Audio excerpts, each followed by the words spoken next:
우리가 암송한 본문은 형제들아 내가 당한 일이 이렇게 시작이 되고 있죠. 이 원문을 좀 보게 되면은 타카트 에메 이렇게 되어 있어요. 이걸 그대로 직역하면 나에 관한 것들, 복수로 되어 있어. The things concerning me. 그런데 왜 우리말 성경에는 내가 당한 일이라고 번역을 했을까? 우리가 보통 이제 안 좋은 일을 겪을 때, 내가 원치 않은 일이 내게 왔을 때 어려움을 당했다, 험한 일을 당했다, 고난을 당한다 이렇게 쓰잖아요. 그래서 본문 전체로 보게 될 때 바울이 세상적인 관점에서 볼 때는 어려운 일을 당하고 있기 때문에 내가 당한 일 이렇게 우리말 성경으로 쓴 것처럼 보여집니다. 그렇다면 바울이 당한 일이 무엇인지 먼저 좀 살펴보는 게 필요할 것 같아요. 1장에만 나의 매임이라는 단어가 4번이나 나옵니다. 7절, 13절, 14절, 또 17절입니다. 우선 7절을 보시면 내가 너희 무리를 위하여 이와 같이 생각하는 것이 마땅하니 이는 너희가 내 마음에 있으며 나의 매임과 복음을 변명함과 확정함에 너희가 다 나와 함께 은혜에 참여한 자가 됨이라 라고 말했습니다. 반복되는 나의 매임, 이거는 여러분 다 눈치채셨겠죠? 바울이 지금 로마의 감옥에 있는 거죠. 그래서 우리는 흔히들 이 빌립보서도 소위 옥중서신의 하나다 그렇게 얘기를 합니다.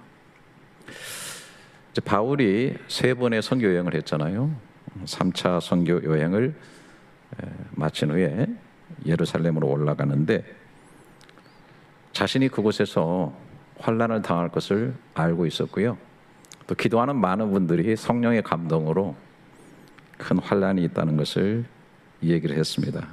하지만 그는 이렇게 말합니다. 사도행전 21장 13절에 바울이 대답하되 여러분이 어찌하여 울어 내 마음을 상하게 하느냐?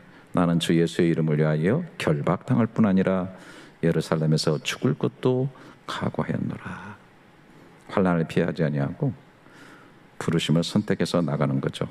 아니나 다를까 예루살렘에 올라갔더니 그 유대인들이 난리를 치면서 성전 모독하는 사람, 율법 파괴자 이렇게 해가지고 그를 이제 잡아가지고 결박하려고 하는데 여러분 그 당시에 이런 소동에 가장 민감한 것은 로마의 군인들이에요.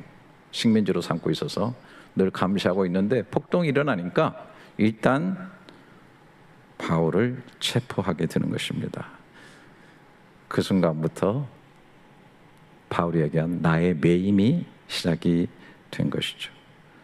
여러 차례 재판을 받았습니다. 그 가운데서 그는 로마 시민권자였기 때문에 결정적인 선택을 하죠. 그래서 사도행전 25장 11절 끝부분에 보게 되면 내가 가이사에게 상수하노라. 황제에게 상수해서 로마 법에 의해서 재판을 받겠다고 한 것이죠. 왜 상수했나? 뭐 여러 가지 이유가 있겠지만은 가장 결정적인 것은 하나님께서 말씀하셨기 때문이에요. 사도행전 23장 12절에 보면 그날 밤에 주께서 바울 곁에 서서 이르시되 담대하라 네가 예루살렘에서 나의 일을 증언한 것 같이 로마에서도 증언하여야 하리라 하시니라. 사실 바울은 세계 중심축이라고 할 수 있는 로마에 가서 하나님의 이 사랑의 심장을 터뜨리고 복음을 증거하려는 그런 계획을 가지고 있었는데 하나님께서도 그렇게 원하셨고 또 그렇게 하겠다고 컨펌을 하시는 거예요. 그래서 일단은 상소를 하고 재판을 받으러 주 예수의 몸이 되어서 로마 군인들에 의해서 로마로 가게 되는 것이죠. 가는 게 별로 순탄하진 않았어요. 뭐 유라굴로라는 광풍도 만나서 배가 파손되기도 당하지만은 결국은 하나님의 특별한 도우심으로 결국 바울은 로마에 가게 됐죠. 우리가 생각하는 어떤 지하 감옥 이런 것은 아니고 가택 연금 상태였던 것으로 보여지게 됩니다. 그래서 군인과 쇠사슬에 묶이면서 지내게 되는 것이죠. 사도행전 28장 16절에 보면 우리가 로마에 들어가며 바울은 자기를 지키는 한 군인과 함께 따로 있게 허락하더라. 한 군인과 함께 이렇게 묶어져 따로 지내게 되는 그런 상태죠. 그는 왜 자신이 쇠사슬에 매이게 되었는가를 분명하게 얘기를 하고 있어요. 사도행전 28장 20절에 그러므로 너희를 보고 함께 얘기하려고 청하였노니 이스라엘의 소망으로 말미암아 내가 이 쇠사슬에 매인 바 되었노라. 이렇게 쇠사슬에 매인 것은 이것은 현상적인 것이지만은 그러나 이렇게 매이게 된 근원적인 원인은 본인이 이스라엘의 소망, 즉 메시아를 증거하다가 보니까 그렇게 증거하는 복음에 매인 바 되어서 자신이 이렇게 매이게 되었다라고 이야기하고 있는 것입니다. 우선 매임에 대해서 계속 얘기를 좀 해보면 이 매임에 대해서 바울은 또 이상한 얘기를 좀 하고 있습니다. 당한 일이죠. 자, 오늘 빌립보서 1장 15절 17절에 보게 되면은 어떤 이들은 투기와 분쟁으로 어떤 이들은 착한 뜻으로 그리스도를 전파하나니 이들은 내가 복음을 변증하기 위하여 세우심을 받은 줄 알고 사랑으로 하나 그들은 나의 매임에 괴로움을 더하게 할 줄로 생각하여 순수하지 못하게 다툼으로 그리스도를 전파한다 그랬습니다. 사도고 지도자인 바울이 감옥에 갇혔어요. 참, 근데 그 틈을 이용하는 사람도 있다는 거예요. 지금이 기회다. 이제 우리가 중심이 될 수 있어. 바울 없이도 우리 할 수 있지. 바울만 사도야? 아마 그 속에 어떤 경쟁심이 있었던 것 같아요. 바울의 입지를 약화시키고 그들의 영향력을 넓히려는 그런 차원에서 더 열심히 복음을 전했다. 그리고 참 쓸쓸하고 가슴 아픈 표현이 나오고 있어요. 나의 매임에 괴로움을 더하게 할 줄로 생각하여. 여러분, 어째 이런 일이 있겠어요? 교회 안에서 어째 이런 일이 복음 전하는 자들의 삶 속에 있겠어요? 복음 전하는 주의 사도 바울에게 괴로움을 더하게 하려고 매인 것도 서러워라컨대 거기에다가 큰 묵직한 괴로움 하나 더하려고 그들이 복음을 열심히 전했다. 정말 이럴 수 있을까? 잠시 머물러서 생각해 봅니다. 교회는 완성된 천국이 아니다. 여전히 구원받은 죄인들의 공동체. 복음을 전하지만은 아직 자아가 완전히 죽지 않은 사람이 많다. 사역을 열심히 하지만 인정 욕구도 흐르고 있다. 열심히 섬기지만 비교의식이 작동하고 있지 않은가. 복음 자체는 완전한 거지만은 우리는 아직 여전히 성화의 과정 중에 있다라고 하는 것입니다. 누가 더 많은 성도를 모으고 있는가? 누가 교회 안에서 영향력이 더 큰가? 누가 더 인기가 있는가? 누가 더 설교를 잘하는가? 누가 더 잘 가르치는가?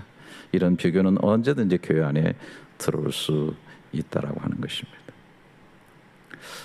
이것이 이제 1장에서 보여주고 있는 소위 바울이 당한 일들이라고 볼 수 있겠죠. 그러나 이 외에도 바울이 당한 일들은 굉장히 많아요. 복음을 전하다가 수없이 핍박과 어려움을 당했습니다. 그는 그런 고백을 했죠. 고린도서 11장 23절부터 27절에 그들이 그리스도인이 일꾼이냐 정신없는 말을 하거니와 나는 더욱 그러하도다. 내가 수고를 넘치도록 하고 옥에 갇히기도 더 많이 하고 매도 수없이 맞고 여러 번 죽을 뻔하였으니 유대인들에게 40에서 하나 감한 매를 5번 맞았으며 3번 태장으로 맞고 1번 돌로 맞고 3번 파선하는데 일주야를 깊은 바다에서 지냈고 여러 번 여행하면서 강의 위험과 강도 위험과 동족의 위험과 이방인의 위험과 신의 위험과 광야의 위험과 바다의 위험과 거짓 형제 중에 위험을 당하고 또 수고하며 애쓰고 여러 번 자지 못하고 줄이며 목마르고 여러 번 굶고 춥고 헐벗었노라. 복음 사역을 하면서 엄청나게 아픔과 어려움을 많이 당하였다. 그의 온몸은 배 자국으로 가득했다. 게다가 육체의 고통이라고는 질병의 어려움도 당하고 있죠. 자신의 질병을 표현했죠. 고린도후서 12장 7절 9절에 여러 계시를 받은 것이 지극히 크므로 너무 자만하지 않게 하시려고 내 육체에 가시 곧 사탄의 사자를 주셨으니 이는 나를 쳐서 너무 자만하지 않게 하려 하십니다. 병이 있었고요.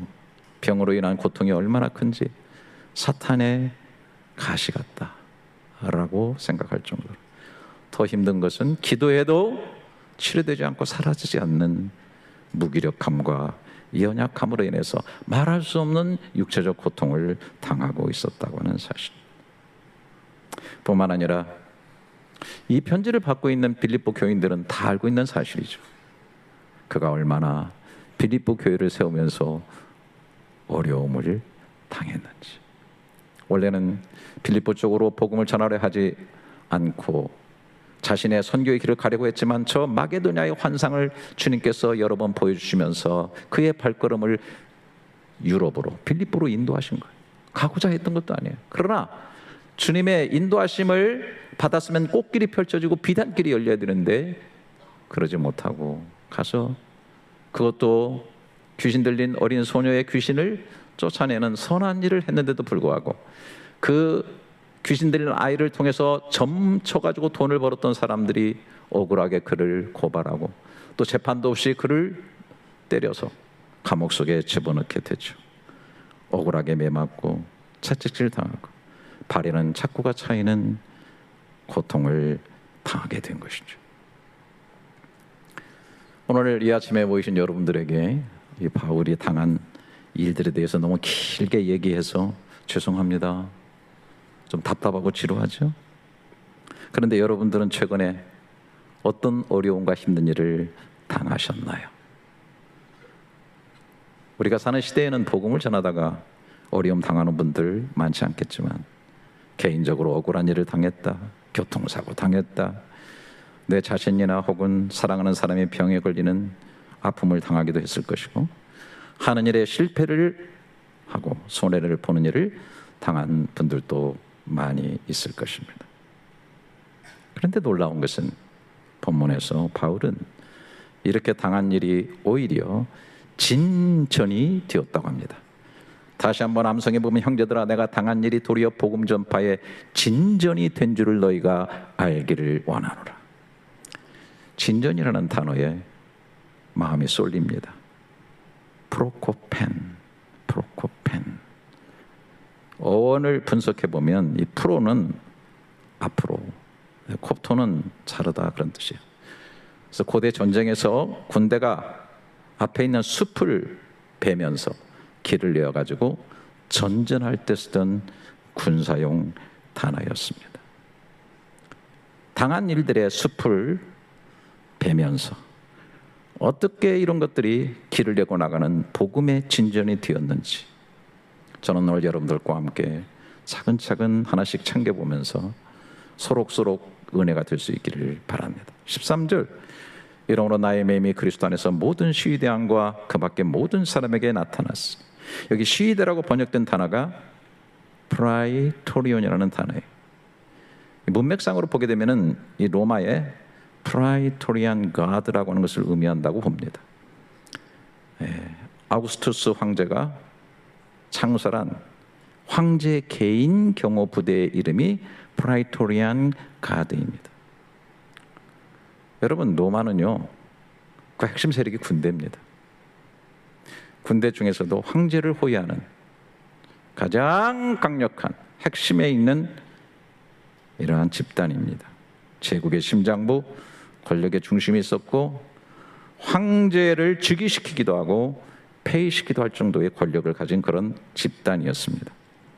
그런데 거기에 복음이 들어가게 되었다는 것을 얘기하고 있는 것입니다. 왜? 다시 한번 사도행전 28장 16절 중요하기 때문에 우리가 로마에 들어가며 바울은 자기를 지키는 한 군인과 함께 따로 있게 허락받았더라. 그리고 30절에 보면은 바울이 온 이태를 자기 셋집에 머물면서 자기에게 오는 사람을 다 영접하면서, 그러니까 가택 연금의 상태죠. 깊이 들여다보면은 바울이 쇠사슬이라는 말을 썼는데 죄수 한 명과 군인 한 명이 서로 쇠사슬로 연결을 시켜서, 우리가 이제 형사들이 죄수 잡아갈 때 어떻게 보면은 수갑을 내 손에도 채우고 죄수의 손에 채우는 거 많이 보셨잖아요. 그런 식으로 기지킬 때는. 그리고 이제 교대로 사람이 들어오는 거예요. 생각해 보십시오. 쇠사슬은 바울을 묶고 있었지만은 오히려 그 쇠사슬은 바울에게 한 군의를 묶어주고 있는 것입니다. 바울도 도망칠 수 없었지만은 군인도 그에게 벗어날 수 없는 이 놀라운 섭리. 뭐 했겠어요? 분명히 복음을 전했을 겁니다. 분명히 주님의 일들을 얘기했을 것입니다. 그 결과가 뭡니까? 나의 매임이 온 프라이토리움 안에 알려졌다. 이렇게 표현하면 어떨까요? 쇠사슬이 복음의 통로가 되었다. 쇠사슬을 타고 복음이 흘러갔다. 가택 연금의 자리가 선교의 기지가 되었다. 처음부터 하나님의 뜻은 놀랍게 역사하고 있었어요. 바울은 정말 로마로 가고 싶었잖아요. 로마에 가는 길은 만만치가 않아요. 뱃삭도 문제고 가는 길이 험난한데, 제일 험난한 것은 뭐냐면 바울을 죽여버리기 전까지는 먹지도 않고 마시지도 않겠다고 금식하며 바울을 죽이기만 호시탐탐 노렸던 살인 테러 집단이 40명 있어요. 그가 홀로 여행을 해서 로마까지 간다는 것은 그들에 의해서 죽을 운명 100%입니다. 근데 여러분, 너무 놀랍죠? 백삭슬 낼 필요도 없고 잘 훈련된 로마의 군인들이 그를 철저히 지키면서 로마를 향해서 가게 되는 것입니다. 뿐만 아니라 가다가 유라굴로라는 광풍을 만났을 때 그 광풍은 모든 질서를 뒤집어 버립니다. 바울은 일개의 죄수에 지나지 않았지만 광풍이 모든 것을 뒤집어서 바울이 그들에게 정신적 지주가 되고, 그들은 로마의 군인뿐만 아니라 잘 숙련된 선원들, 모든 사람들이 다 바울의 말에 귀를 기울이고 바울을 정신적 지주 삼고 로마를 향해 가게 되었다. 복음이 안이 들어갈 수 없는 상황이었다라고 하는 것이죠. 정말 프라이토리움. 여기 빌립보서 4장 22절에 보면 모든 성도들이 너에게 문안하되 특별히 가이사의 집 사람 중 몇이니라. 가이사의 사람, 가이사의 집 중 몇. 그러니까 별로 그 로마의 황제 가이사의 집, 그거는 뭐 친족만을 의미하는 것이 아니라 거기서 일하는 모든 사람들, 중심 세력, 심장부에 있는 사람에게까지 복음이 들어갔다라고 하는 것이, 설교자가 자유롭게 로마 광장에서 집회를 열었기 때문도 아니고 거대한 어떤 효율적인 선교 전략 때문도 아니고 한 사람의 쇠사슬 때문에 이 일이 이루어지게 되었다는 것입니다. 뭐 저는 이렇게 섣부른 해석인지 모르겠고 그냥 제 개인적인 생각입니다. 어느 날 갑자기 뭐 로마가 뭐 기독교화되고 그러진 않았다. 이미 균열이 나고 있었다. 무엇을 통해서? 바울같이 이렇게 복음을 전하는 자들을 위해서 궁중 속에 벌써 복음이 들어가기 시작했다. 훗날 콘스탄틴 황제가 공인을 하게 되고 데오도시우스 황제가 국교로 채택하게 돼.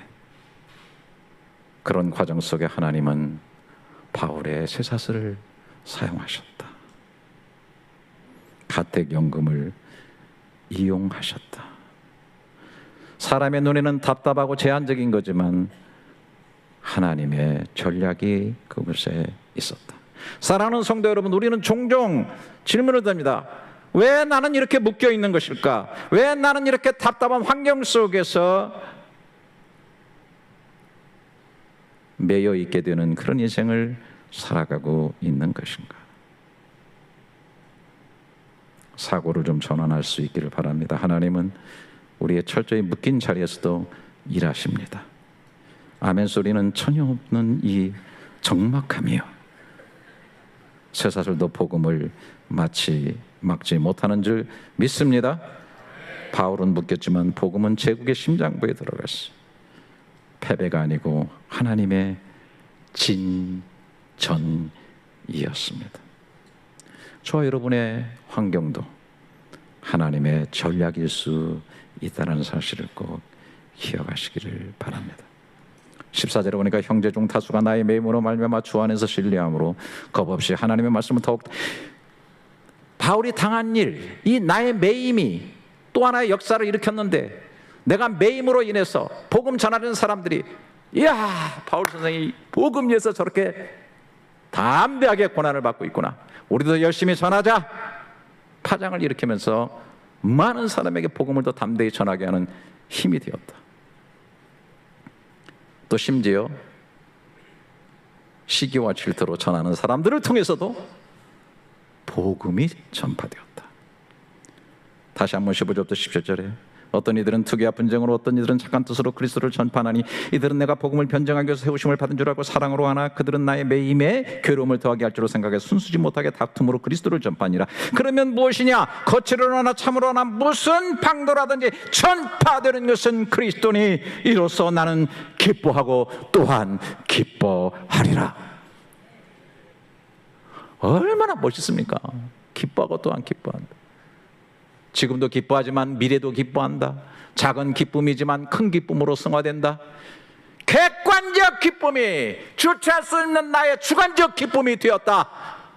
기뻐하고 또한 기뻐하노라.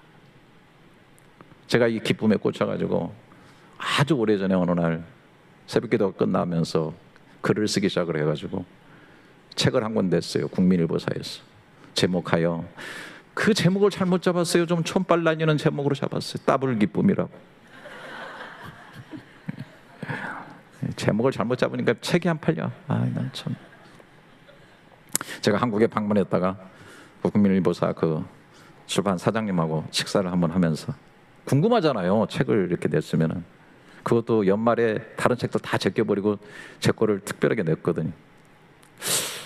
그래서 제가 밥 먹다가 저 책이 어떻게 좀 팔리고 그랬더니 그러시더라고요. 그분이, 목사님, 이 시대에는 이 기쁨이 필요한 것 같아서 다른 거 다 제껴두고 이 책을 냈는데, 이 시대의 사람들은 이런 기쁨을 선택하기조차도 여유가 없는 것 같아요. 제가 잘 알아차렸죠. 그래서 지금까지 그 사람을 만나본 적이 없습니다. 참 이 기쁨이라는 게 쉬운 게 아닌데, 야, 바울은 어떻게 그런 상태 가운데서 기뻐하고 또 기뻐할 수 있었을까? 전파되는 것은 그리스도니라고 하는 목적이 너무나 분명해. 너무나 확실했어요. 참, 우리가 뭐 통 큰 사람이겠어요? 우리가 뭐 마음이 넓은 사람이겠어요? 저도 옹졸하고 속 좁은 사람인데 복음이 우리를 넓힐 수 있다는 생각은 하게 됩니다. 제가 교회에서 일어나는 여러 가지 분쟁이나 혹은 뭐 우리 사역자들 가운데서 다툼들, 뭐 죄송합니다만 여기 선교사님들 많이 계신데 선교사들 가운데서도 좀 그런 일들이 있는데, 이런 마음 회복할 수 있다면요, 이 기쁨 진짜 가질 수 있다면 저는 90% 이상 다 해결된다고 저는 확실히 믿습니다. 요즘 아멘 소리가 좀 너무 적은 것 같다. 나는 그래도 여전히 싸울 것입니다. 투쟁할 것입니다. 자, 질병에 생기는 육체적인 어려움도 당했죠. 다시 읽습니다. 성경만 좋으니까 계속 읽는 거예요. 여러 계시를 받은 것이 주기 검으로 너무 자만하지 않게 하시고 내 육체에 가시고 사탄의 사대를 주셨으니 이는 나를 쳐서 너무 자만하지 않게 하려 하십니다. 이것이 내게서 떠나가게 하기 위하여 내가 3번 주께 간구하였더니 내게 이르시기를 네 은혜가 네게 족하다. 이는 내 능력이 약한 데서 온전하여 심이라 하신지라. 그러므로 도리어 내가 크게 기뻐함으로 나 여러 약한 것들에 대하여 자랑하니 이는 그리스도의 능력이 내게 머물게 하려 함이니라. 당했어요, 질병을. 하지만 겸손해지고 능력을 담고 정말 겸손해지고, 은혜 받는 것도 중요한데요, 받은 은혜를 단속하는 건 진짜 어려워요. 유명하게 되는 것이 또 될 수도 있는데, 유명하게 되어서 겸손하고 선한 영향력 미치는 건 말처럼 쉽지 않답니다.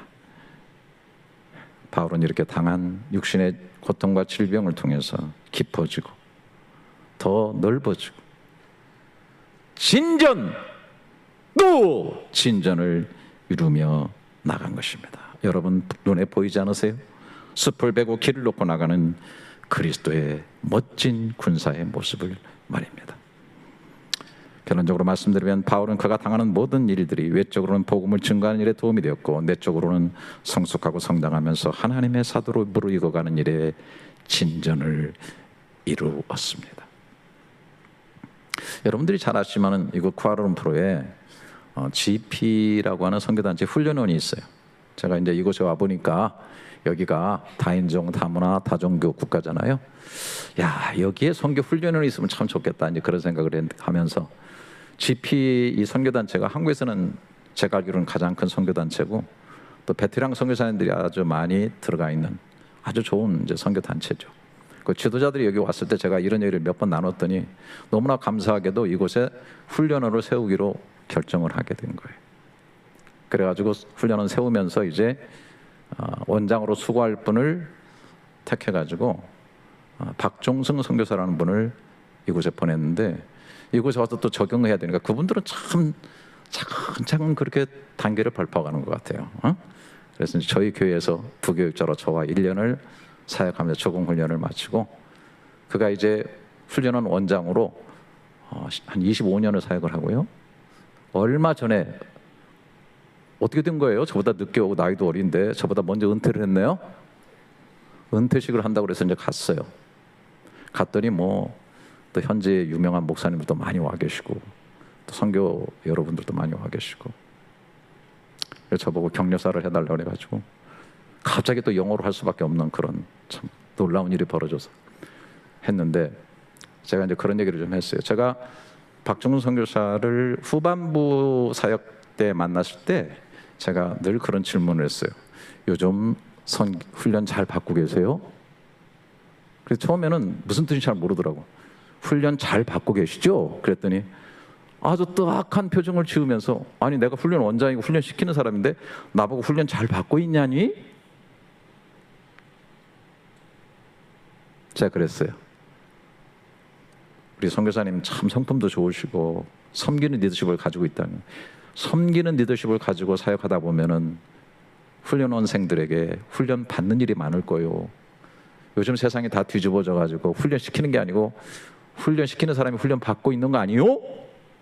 그랬더니 자기 마음을 어떻게 그렇게 잘 아냐 나보고. 내가 목회하는데 왜 모를까? 에? 그랬더니 뭐 이런저런 얘기 다 털어놓더라고. 보니까요 별일이 다 있고요. 뭐 애들 또 데려와서 훈련을 받다 보니까 애들끼리 서로 다퉈가지고 그 선교사 후보생들이 서로 다툼이 일어나니까 그걸 중지하려다가 얻어맞은 적까지 있더라. 진짜 어려운 일들을 많이 당한 거예요. 그런 얘기를 하면서 제가 이런 얘기를 격려사 할 때 마지막 얘기를 했어요. 제가 잘난 척을 좀 하도록 하겠습니다. He himself was being trained through his servant leadership. 섬기는 리더십을 통해서 스스로 훈련받고 있었지 않습니까? Now after many years of deep and demanding training, he is retiring. 깊고도 혹독한 오랜 훈련의 세월을 지나 그는 은퇴합니다. But this retirement is not the end. 이 은퇴는 끝이 아닙니다. It's the time for him to serve in even greater ways. 오히려 더 크고 넓은 방식으로 섬길 시간입니다. 뭘 가지고? With the maturity and strength gained through all those years of training. 훈련시키면서 받은 세월의 훈련을 통해서 얻은 성숙과 힘으로 감당할 새로운 섬김의 시작인 것입니다. 진짜 이제는 이래야 될 때다. 왜? 무수히 당한 일들을 통해서 구비되고 성숙해졌고 더 효율적으로 일할 수 있는 사람이 된 것이다.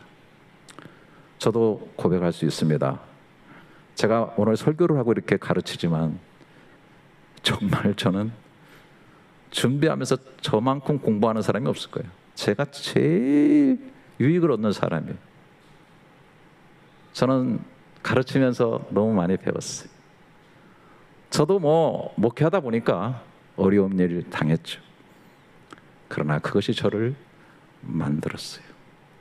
모나고 부족하고 참 너무 야성적이고, 저 야성적이지 않아요? 참 성질 좀 죄송합니다. 더러워요. 그런 것을 하나님께서 그래도 좀 나은 성품으로 진전, 또 진전의 삶을 허락해 주신 것이죠. 사랑하신 여러분, 어려운 일을 당하고 계십니까? 원치 않는 일들을 당하고 계십니까?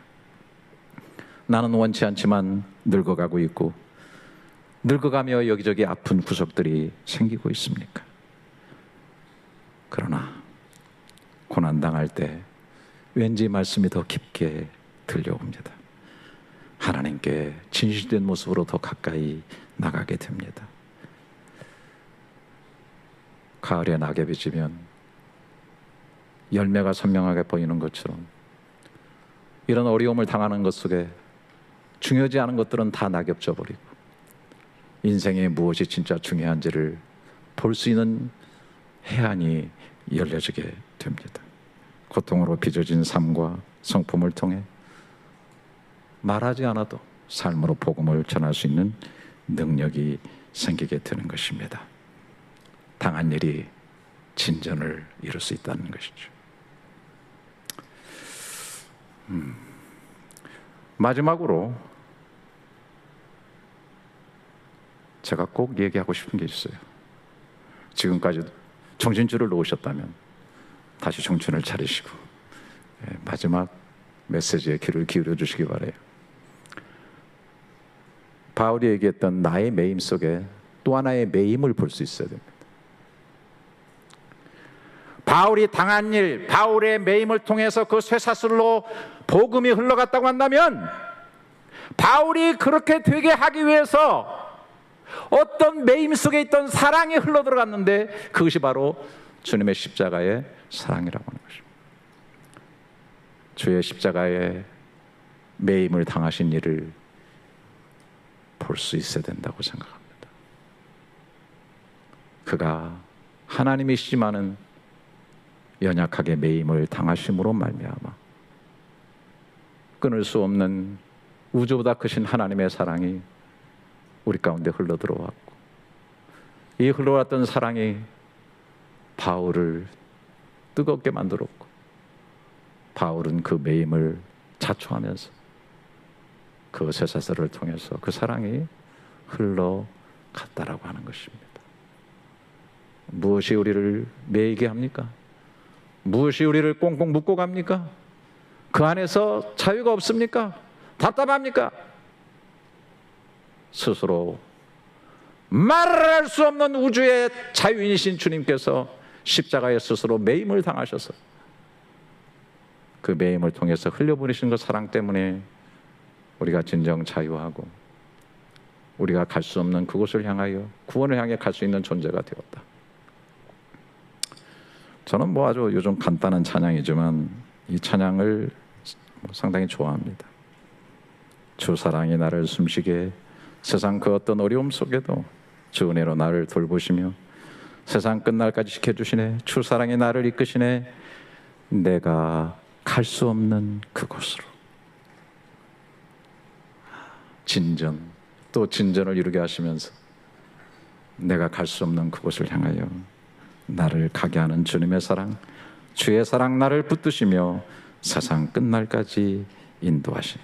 주님이 내가 당한 아픔, 고통을 아시며 내 마음을 어루만지시고 끊을 수 없는 사랑으로 나를 그곳으로 이끌어 주십니다. 벌떡 일어나십시다. 자비로우신 하나님 아버지, 우리는 우리에게 당한 일을 보면서 흔들리고 낙심할 때가 많음을 고백합니다. 그러나 성령께서 우리 눈을 열어 나에게 관한 것들을 우연이나 불운으로 해석하지 않고 나에 관한 하나님의 섭리와 손길로 해석하게 하옵소서. 바울의 나의 매임이 패배가 아니라 진전이 되었던 것처럼 우리의 묶임도 주님 안에서 길이 되게 하옵소서. 우리가 도망칠 수 없고 환경도 우리를 놓아주지 않는 그 자리에서 주께서 오히려 복음의 통로를 여시는 것을 보게 하옵소서. 주님, 우리가 겪는 억울함을 통해 교만이 꺾이고 우리의 손해를 통해 주님의 뜻을 더 분명히 붙들게 하옵소서. 우리의 질병과 연약함을 통해 내 은혜가 내게 족하도다.